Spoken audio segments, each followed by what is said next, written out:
6:30 they knocked at the gate. Then siku moja ndio akakuja jioni na watu wengine. Nilitafuta usaidizi nikakosa. Ndio akatuambia my dad wamempata kwa motel. He was a friend of my family.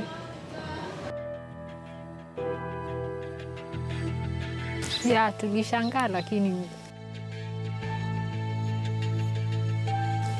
wakati huo magari ilikuwa kwa strike.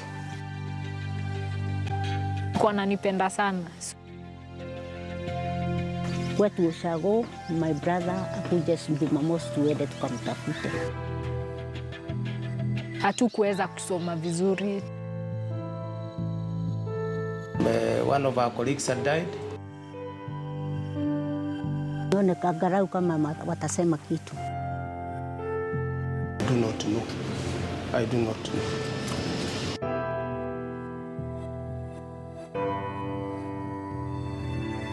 Lakini hakuna mtu alikuwa anataka kuniambia.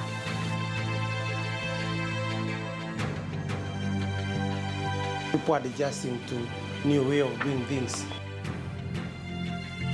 Hiyo maneno ilikuwa gumu. God is life. Kuwa na hofu sana.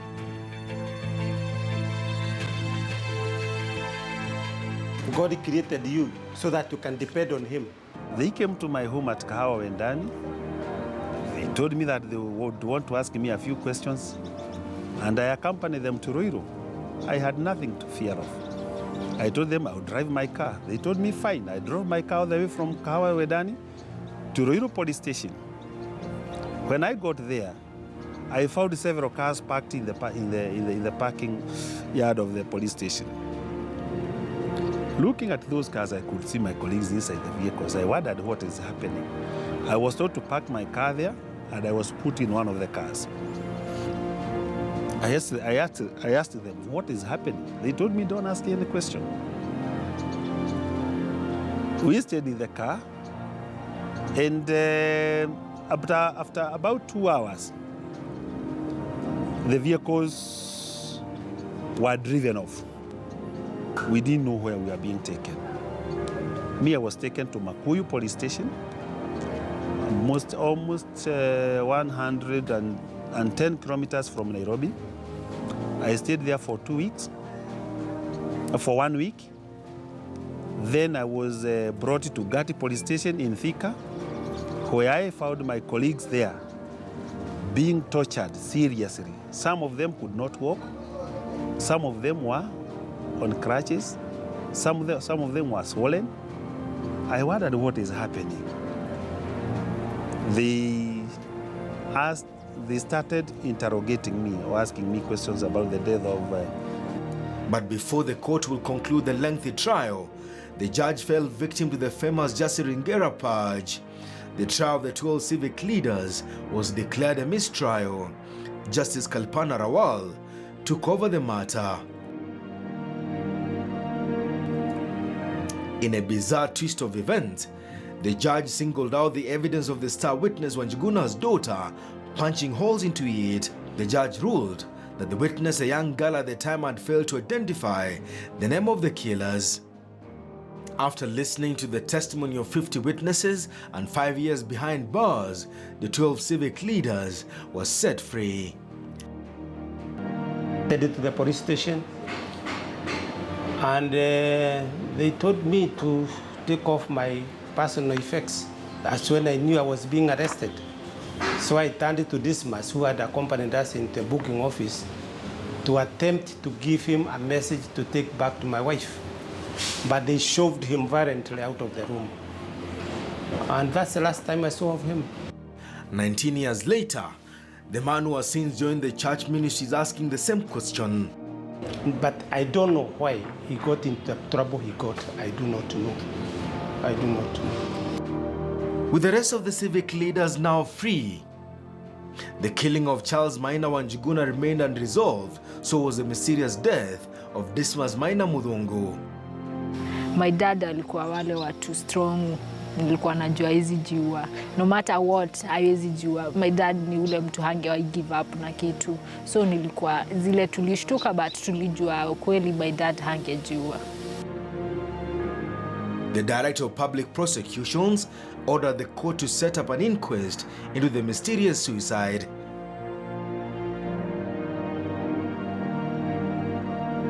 The DPP was not convinced that Dismas had taken his own life with a pair of socks and a shoelace.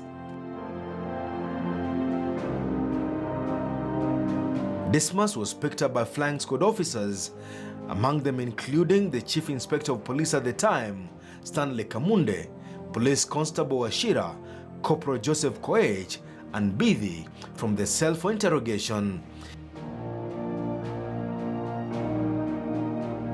The officers are said to have questioned Dismas for 2 hours before returning him to the cell. Kwa hivyo sikujiuliza, nilikuwa hawezi, nilikuwa najua hawezi kujiua, nilikuwa na imani hiyo, hawezi. A police officer manning the cell at the time says when he went to conduct a routine check of those held in the cell, he discovered Dismas had hanged himself. But the scene of crime photo shows that Dismas Muthungu's feet were firmly on the ground and there was no sign of struggle. The shoelace and socks he had allegedly used to kill himself were too weak to carry his weight. In a shocking revelation, Dismas Muthungu had penned a statement in the dark, one the police had failed to produce in court, neatly arranged it on the floor, took off his clothes before hanging himself. He was expressing fears that the way the investigations were going, they were being orchestrated, they were being politicized, they were being pointed at me as a person, as a mayor, and he could tell me the outcome would not be good. The public inquest before Nairobi Principal Magistrate Betty Rashid slammed the police for lying about the shoelace, which allegedly Muthungu used to kill himself with. The shoelace was later discovered to have been replaced with a string from the underwear of Dismas Mwangi and a single socks. The magistrate saying this was not enough to carry the dead weight of a 72-kilogram Dismas Maina Muthungu. A female police officer told the inquest that Dismas Maina Muthungu was picked up by flying squad officers from the cells for questioning and later had him returned. Dismas was carrying a piece of paper and a pen. Dismas allegedly told the police officer he had been instructed to write a statement while in the cell, an unheard of thing in police circles.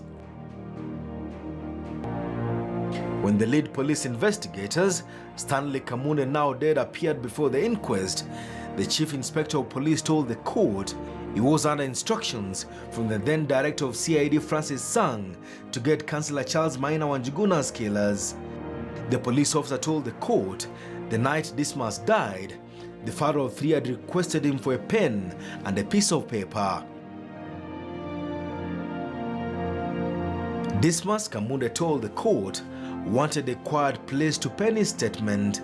The police officer says he never stayed behind to witness Dismas pen his statement, and that by the time he left the police station, Dismas was still alive. But an autopsy conducted on the body of the deceased indicated that the 47-year-old driver had bruises on both his knees and an injury on his left ear. The pathologist, Dr. Wairimu Waweru, stunned the court when she revealed that Dismas was strangled and his killer had done it from behind his back. Dismas Muthungu's tongue was protruding from his clenched teeth. The pathologist told the court it was shocking that Dismas would have hanged himself with a small socks and a string so short and so weak. The pathologist told the court Dismas Muthungu's body was leaning on the wall where he was discovered dead instead of being suspended, a position a suicide victim assumes. After several months, the court ruled that it was Chief Inspector Stanley Kamunde and his junior officers who killed the 47-year-old driver, carried his body back into the cell and staged the suicide scene. Tulikuwa tunaongea, lakini alikuwa na hofu sana kwa sababu fununu ile alikuwa nasikia haikuwa mzuri. Lakini akaniambia, unajua, alitumia ukitaka kuua panya ingia kwa hii cooking pot ile unajua, ama ile kitu ya kuweka ile kitu ya kuweka maji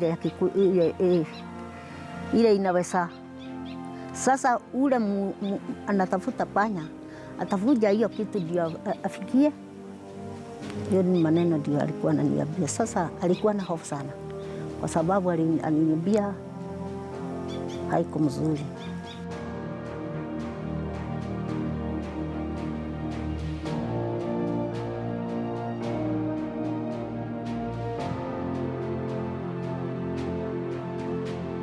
Almost 2 decades later, it is not clear why Dismas Maina Muthungu was killed by police officers investigating the murder of Charles Maina Wanjuguna, whose death has also remained a mystery. Police investigators carried out a shoddy job of investigating a high-profile murder and in its wake left more deaths unresolved. Mi naomba tu serikali tu justice ifanyike, because hiyo miaka ni mingi sana. Hatukuweza kusoma vizuri, tulikuwa 6, my mom hakuwa job, tulikuwa tunategemea my dad. So naomba tu justice, serikali ifanye justice. Haki. Nimesumbuka sana.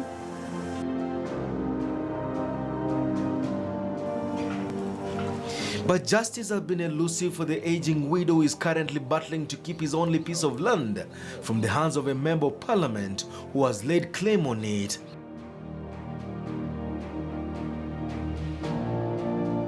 Stanley Njoroge, the first mayor for Ruiru municipality, told Case Files he has since moved to court to sue the state for malicious prosecution. I didn't even enjoy it.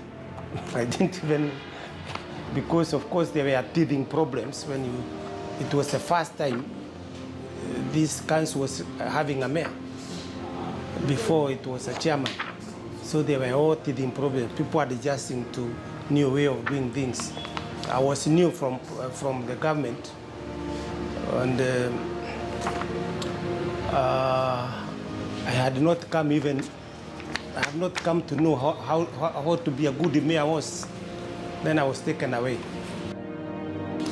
It might never be known who sent the killers to the home of Charles Maina Wanjuguna with guns and a 6-inch nail, but his killing has remained one of the mysterious eliminations in the country's checkered political murders. A public inquest recommended that 5 police officers linked to the killing of Dismas Maina Muthungu be investigated, apart from Stanley Kamunde, who later died during the trial. The rest of the police officers later scaled the heights to become senior police officers. Case Files. The mayor's driver is still a case open. Denison Sarigo for Case Files.